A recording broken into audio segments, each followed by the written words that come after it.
amekuwa na sisi and we are now alive this evening, hoping that you've been good, and as well I'm as well good. I'm doing well, and again I'm back, and they call me Isaac Lenard on all social media platforms. Find me on TikTok as brother Isaac Lenard, and again let us join. As you get joined, tell us where you are joining us from and what are your views, especially on why the president, or rather the current president, should ask for forgiveness from none other than the fourth president, Honorable Uhuru Muigai Kenyatta. Now, I'll just be honest with you that a Kenya that we wanted to live in is a Kenya whereby we are at peace, we are peaceful, and things are really going well as we want them to do so. Now, it has been a good Easter, and I believe that so many of you have been in church, and rather some of you have not been in church.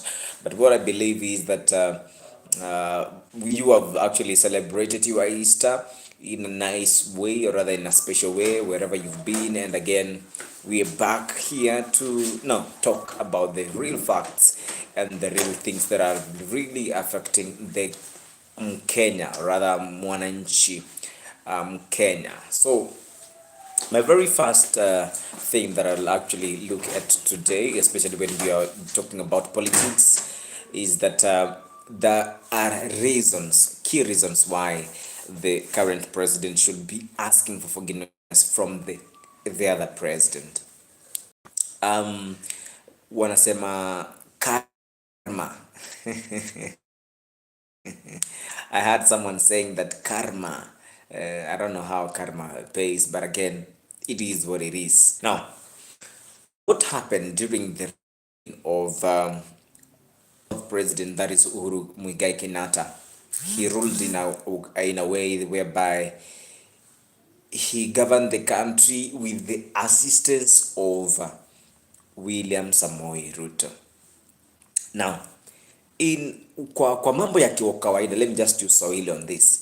Kwa mambo ya kawaida ni kwamba wakati let's say hujatoa kitu, or rather hujatoa tu jiwe ama hujatoa kitu kilicho kwa jicho la mtu, toa kwanza lako and focus kwanza, uangalie lako kama uchafu utatolewa ama hautatolewa, kwa sababu usione kilicho ndani ya jicho la mtu kabla wewe binafsi haujajitoa, ama usione doa kwa mwenzako bila kujichunguza binafsi.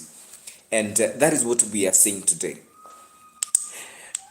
What we saw is that the agreement, the initial agreement, na wanasema kwamba asiyesikia la mkuu uvunjika guu, na kwa sababu siku zote the president alikuwa umeongea na Uhuru Kenyatta, wakasema kwamba utongoza 10.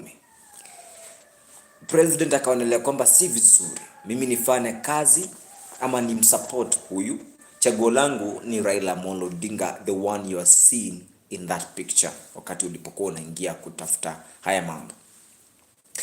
And wakati wote ambao walipokuwa kwa hiyo mambo yote, wherever walipokuwa kwa kampeni, walikuwa wanasema huyu Raila ni project ya Uhuru Kenyatta. He's a project, he's a state project. Akasema mambo yote ambayo aliyasema, especially akisema kwamba huyu Uhuru Kenyatta amepandisha mafuta, yamekuwa gali sana. Huyu Uhuru Kenyatta anatumia Raila, mara nyingine akamuita sijui ni mganga, mara nyingine akamuita tajui hata mbona toangi sadaka kanisani, mara nyingi akatumia maneno mengi, especially watu wa kungoa reli. Those are the words walikuwa wanatumia kwa kampeni. But do you think kwamba kitu analifanya kitu wako anajua? Alikuwa anajua. The only competitor alikuwa na yeye mwenye kuna nguvu alikuwa ni one Raila Amolo Odinga. So what happened ni kwamba alimchukua after those elections, meaning that is one thing ambayo anafaa kuomba msamaha. Alisema hawezi akaomba akafanya kazi na mtu wa kung'oa reli, hawezi akapeana nusu mkate or anything. Lazima watu wakuwe, kama ni opposition ikuwe as strong as it should be. Now akasema, and again, wakati aliona mambo imekuwa mwecheche, sasa akasema sasa hapa lazima nitafute Raila kidogo atulize hii mambo ya demonstrations. I remember there is that very day wakati demonstrations zilifanywa, na alafu alipokuja pale kupeana press alikuwa anasema those the terrorists some terrorist acts, terrorism acts, mambo mengine kidogo hata wewe ungesikia ulikuwa unasema guy, kwani sisi ni terrorists tena It was just a piece of picketing, but later akaambiwa hiyo hasira mkubwa wetu, hiyo hasira ukienda nayo hivi hautaenda mbali, so the best way utafanya, tafuta Raila ambaye alikuwa anatusiwa maneno mingi na alikuwa anaitwa state project. Sasa akamchukua. Sasa sijui tutamuita state project wa nani, sababu alikuwa anamuona kama state project. Tuko number 1. Hiyo ndio swali la kwanza, swala la kwanza ambalo lazima litangaziwa. Swala la pili, alifanya mambo yote, alifanya mikakati yote, especially wakati wa kupeana hiyo fimbo, sijui ni fimbo ya sijui upanga wa mamlaka. The very day ni mtu wa kisasa. Mimi tumia just so ni kama ni mtu wa kisasa, sababu like aliambia speeches zao zote zilikuwa ni speeches za kugonga unye vibaya sana. So unye alipenda tu upanga vizuri because it's a constitutional right, and kama mtu ameshinda kivizuri anafaa kupewa, of which kama ingekuwa kwamba vile alikuwa anasema eti wanataka kumnyang'anya, hawataki ingie president, hawataki mtoto wa maskini akuwe president, hawataki mtoto ambaye si hawana pesa, hawana mali akuwe president. Sasa wakati alikuwa president, the very thing anafaa kuomba ni kuomba msamaha, because wakati wote alikuwa anaongea akijitakia, akiomba tu, sasa akijua sasa hapa vile nimegonga najua nitasaidika. So akasaidika, yes, alisaidika. Aliposaidika akaingia kwa ofisi, but bado akiingia kwa ofisi bado kuna kutumatuma majembe. Ulisikia hata wakati mwingine wakasema kwamba any demonstrations zinafanya ni unye, anything unye. Sasa what I'm even thinking, wakati unye aliona Raila ameenda huko upande mwingine, hakupiga kelele, nobody complained. Now the very same thing anafaa kuomba msamaha, ni kwa sababu alisema 10. So huyu mtu ambaye alimsaidia kuchukua hiyo tamu ya kwanza angemtupa, trust me, angemtupa. Sababu there is one way ya kusema kwamba kuna usaliti mambo leo.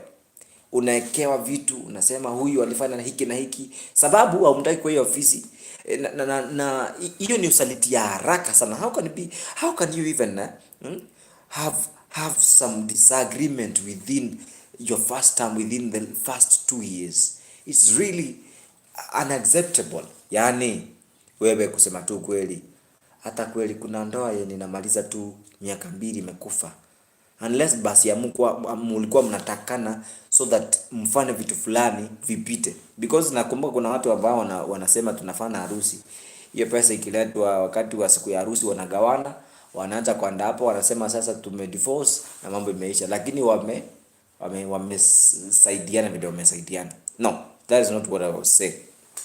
I was saying this, of course, vile tumekuwa na fake weddings, this is another fake wedding to the presidency. Sababu yani ukuwe na mtu 40 years alafu huyo mtu bado utamhitaji, and usaliti. By the way, nobody can trust him.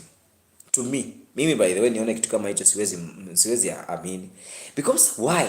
Now, talking about that, because I love the way I see Unye behave. Unajua Wakati wanasema Unye ni mbaya, Unye is just a former president. Is the fourth president of Kenya. So kukua kwamba support serikali, si lazima aende huko. Kwanza Ruto alienda kwake akamtafuta huko Katondo. Alipomtafuta Katondo wakapiga picha. I think I shared this the other day. Akapiga picha. So yeye wakati anapiga picha Gachagua hakuattack Unye. Hakuna mtu aliataki Unye juu wamepatana na Ruto. Hakuna. Lakini wakati opposition imepatana na Uhuru, inakuwa ni case to answer. Why? Those are the kind of politics that lazima uelewe. So that is what was happening by them. Ulikuwa unaona kwamba like Unye akifanya anything ikifanyika which is in favor of the opposition, then unasema tu Unye anataka kuharibu Kenya. Anytime. Why?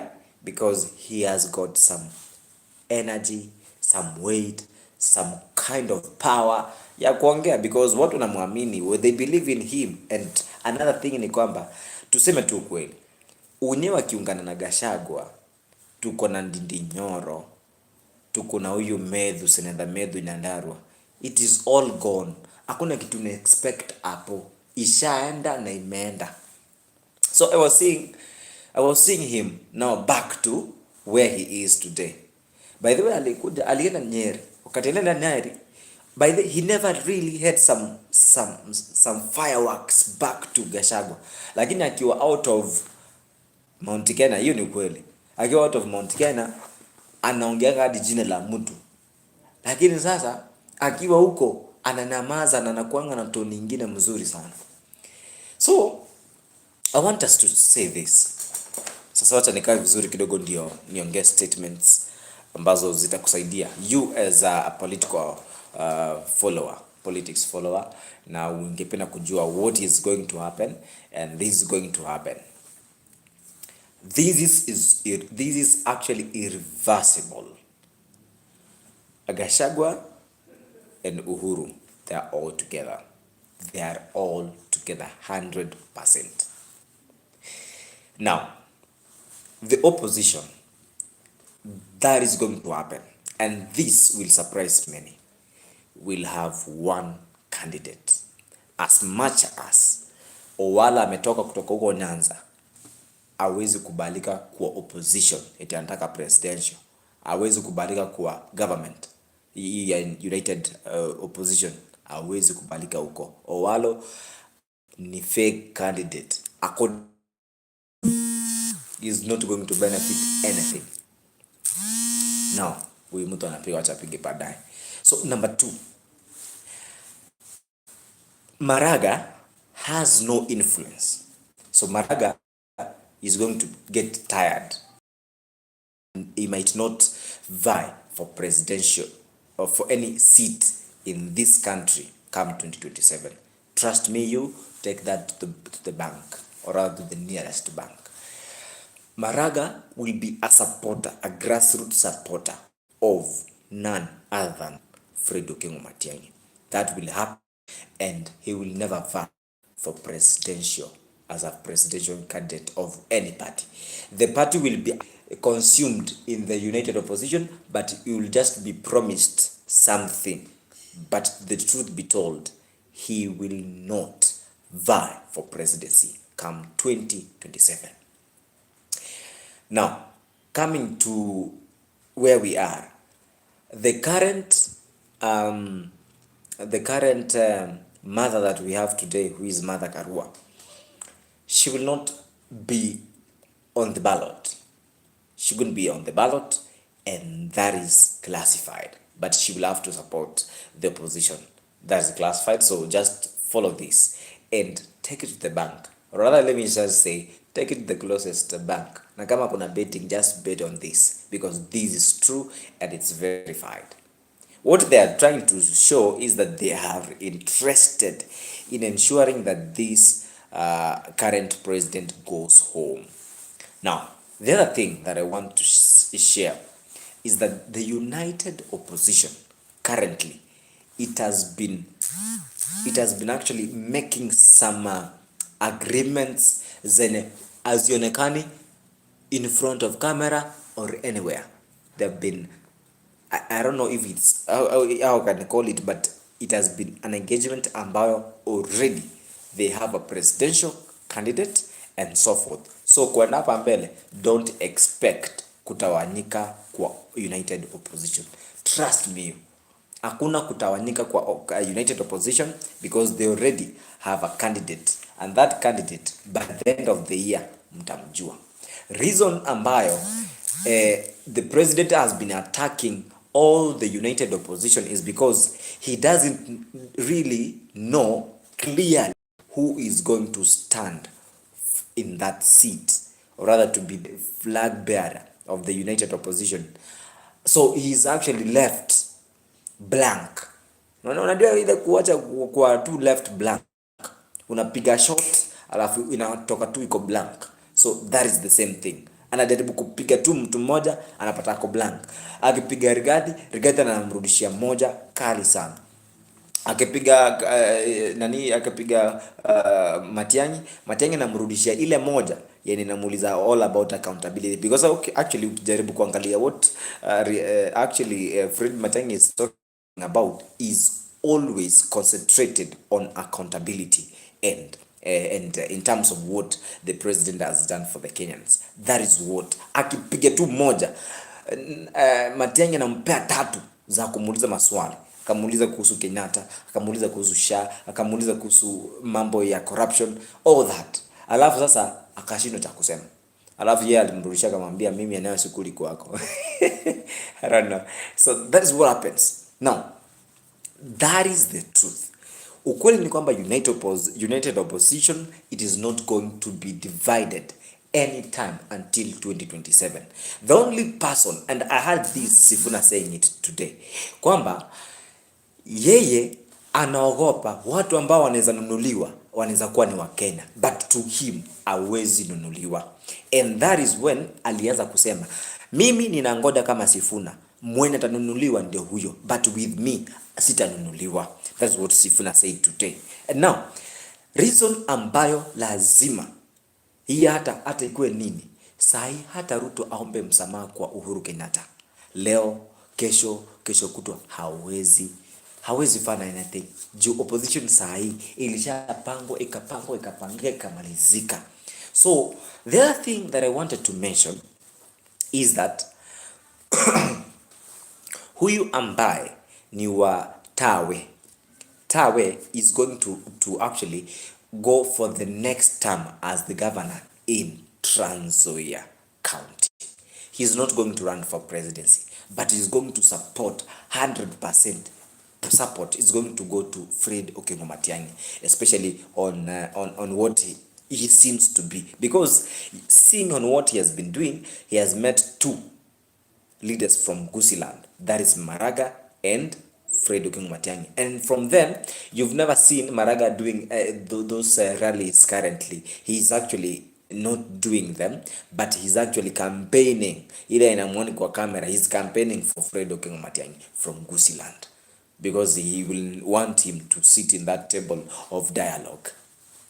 Now, one thing ambayo lazima Uhuru aombe msamaha ni kwa sababu hii maneno anasema deni. Nakumbuka wakati wa Eurobond wakati ilinunuliwa, hata Raila Odinga mwenyewe alikuja akaongea akasema actually Mungu tu lazima alipema peponi huyu Raila Odinga. He actually fought for Kenya, and watu walikuwa wanaona like he's a crazy man, or rather vile walikuwa natusiwa like ana mpango, but that man had a plan for Kenya. Ni ile kwamba kupata two chance.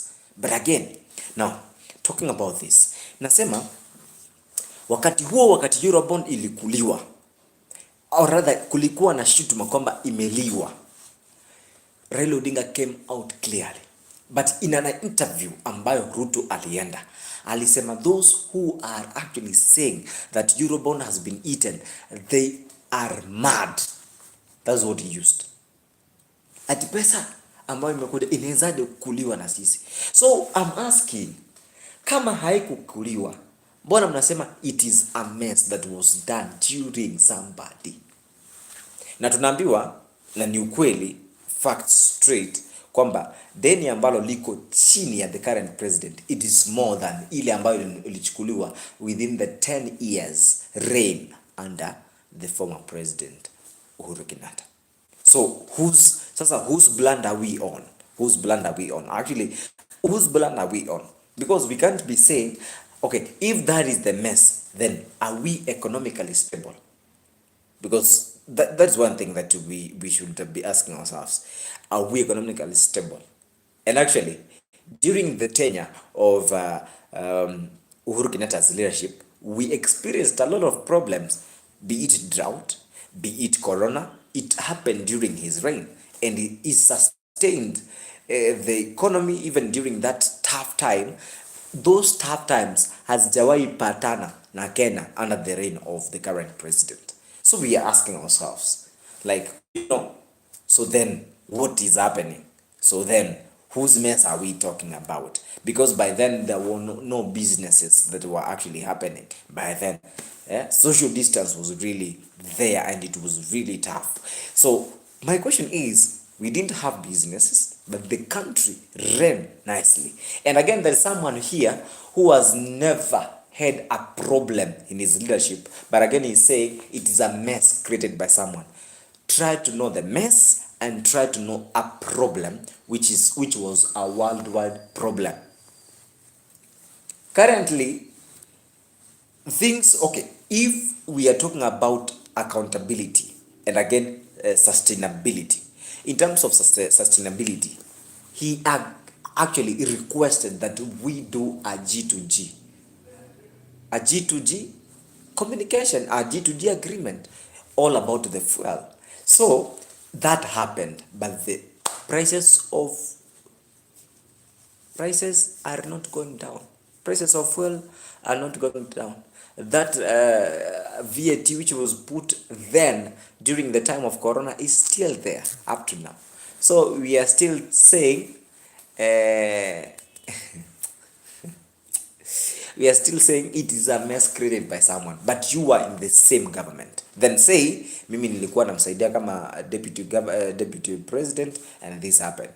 That is the same thing. And actually this is what I said the other time, kwamba kuna some mistakes which were done when Rigathi Gachagua was in government together with the president, the current sitting president. It doesn't mean that he didn't have a hand on some issues. He had a hand on some issues, and we agree on that. But now, on their disagreement, we are happy because this disagreement is actually trying to give us more information about who the current president is. And that is it, because ili kwamba ujue, ili kwamba wanasema if you want to catch a thief through another thief. You can't really catch a thief from another witchcraft. No, you just use a thief to catch a thief. It's that simple. And that is what we are trying to say. Because if truly this money was stolen, if this money was stolen, sha ndio hiyo money was stolen. But again, we are saying the mess is for the other president who was there. That is a real mess. So let us come out with facts. Kwamba Uhuru never made a mistake, because kama mistake ilifanyika, wote wawili wanafaa kuwa accountable. Na wote the good thing ni kwamba waliongoza for the 10 years, and thank you so much for the 10 who are watching right away. 10 years waliongoza na huyu Raila, rather not Raila, but I'm still talking about Uhuru Kenyatta and William Ruto.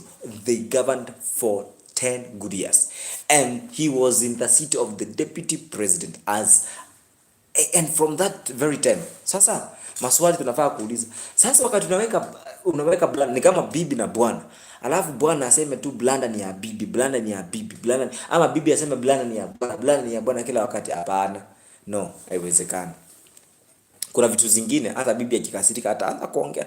So angeongea wakati huo. Naona vile Rigathi alikuwa anaanza kusema, because actually let's say the facts. Rigathi wakati walifika ni wakati wa protest. Alisema mjasikiza NIS haifanyi kazi yake. That is what he said.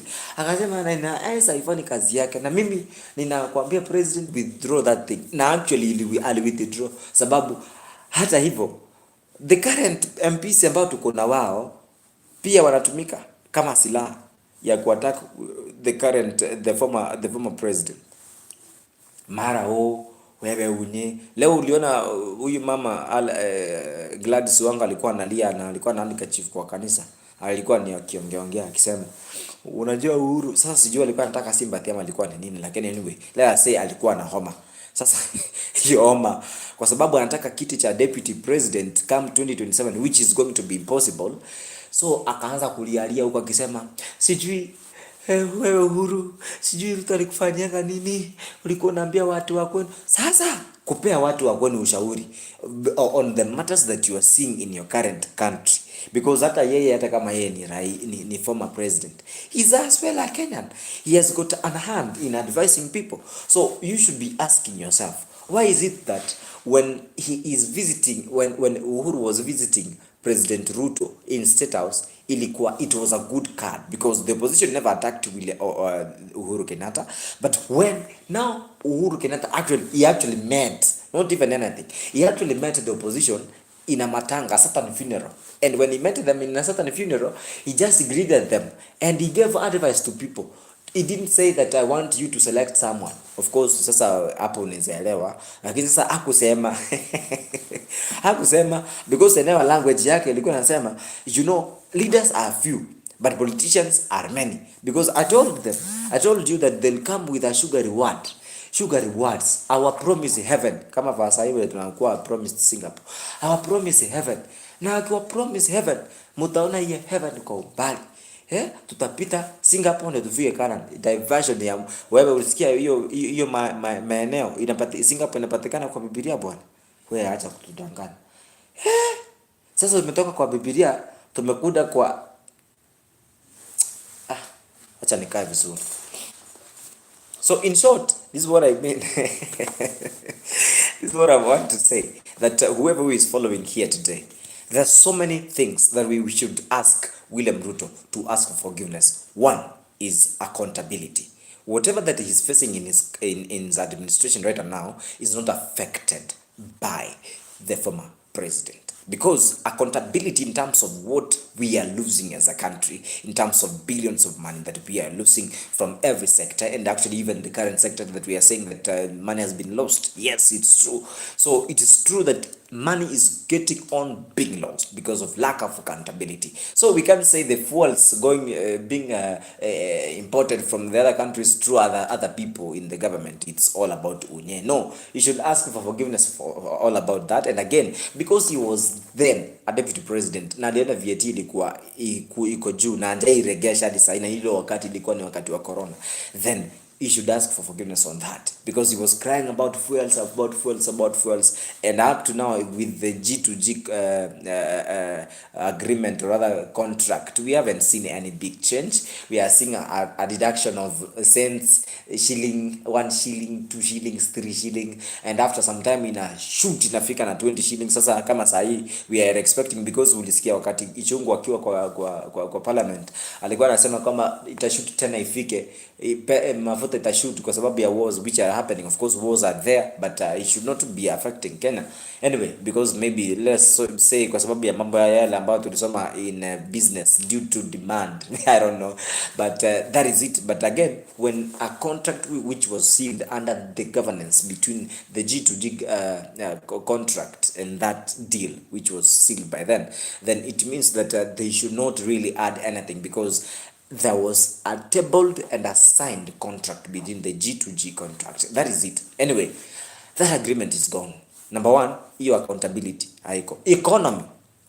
Economy currently, since he took office up to now, you should not be actually talking about economy when he has been leading. Na in his government amekuwa overtax wa Kenya kwa hiyo miaka yote. So hiyo overtaxing ya overtax tungekuwa tunasikia kwamba malipo mambo imelipa pale, and again we've collected this e-citizen. We could not be see Uhuru Kenyatta anachukua hiyo pesa kutoka kwa e-citizen anaweka kwa mfuko yake, kwa sababu tumekuwa tukiona one account ina withdraw some trillion money inaweka kwa account yake ya account ya mtu, of which sijui ni ya nani, na sija mention mtu ana withdraw kutoka kwa account ya e-citizen na anaweka kwa account yake moja, na hiyo pesa inaenda hivyo, haiko accountable. By the way, the accountability with the citizen is not seen. Now KRA watuambie pesa tumecollect ni hii and so forth and so forth.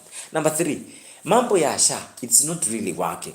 When it's not working, money is not going, is actually not haipeanwi. So tunauliza sasa, kama iko namna hiyo, mlikuwa mnapeana accountability ya certain hospital ilikuwa inapata pesa fulani, hii ilipata pesa fulani, ilikuwa kwa data was actually displayed all over, but saa hii haikuwa displayed. Accountability haiko mambo na unye ndani.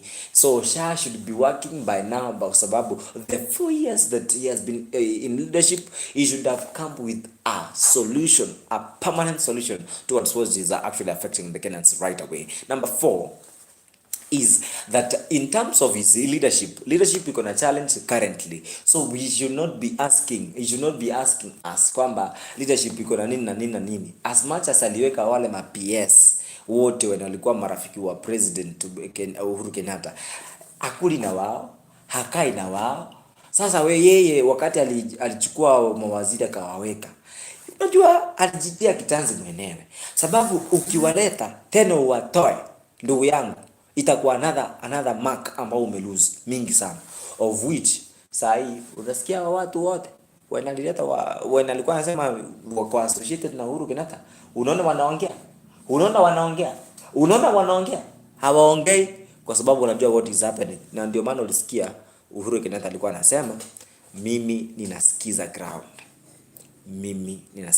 So that is what happened, and that is what I want to talk about today. So if in case you want to support me in terms of ensuring that this thing happens, maybe nitumie kamera kubwa mzuri, wewe unaweza ukaongea na mimi hapo chini.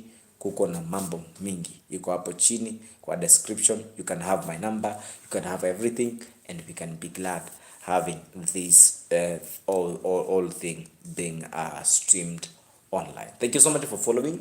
It has been a great time, and I'm really happy that you followed, and with the content that actually you've shared today, let us be accountable, and let truth be truth, and let us always ask forgiveness wherever we mess. That is it. And finally, we are headed to the election period. We are remaining with a few days before the voter registration ends. Rather, if you want to make a transfer, maybe you are living in Nairobi and you are in KISII and you want to make a transfer, you can make a transfer as early as now, so that by then you'll be able to vote the kind of leadership that you want currently. So Niko Kadi is an initiative that is being celebrated by everyone within the country. So I'll want to say that I wish you all the best, and thank you so much for following. It has been a great time having you right here on PILMEDIA GROUP. My name is Isaac Lenard, and again, you'll find me on other social media platforms, be it on my TikTok channel is Brother Isaac Lenard, and we'll continue to tell and to advocate more and more people on knowing the truth and nothing but the staying in knowing what it means to have what it means to have good leadership, especially in our country today. Thank you so much. God bless you. My M-Pesa number iko hapo chini. Kama content imekufurahisha pia, you can do something. I have my account there. My M-Pesa number is there. My till. So we will be glad seeing you right there. God bless you, and do have a blessed evening. It is actually some hours to 8 p.m. God bless you, and do have a lovely evening. Asanteni sana, tena kesho tutapatana. We get to share more content on this. Goodbye.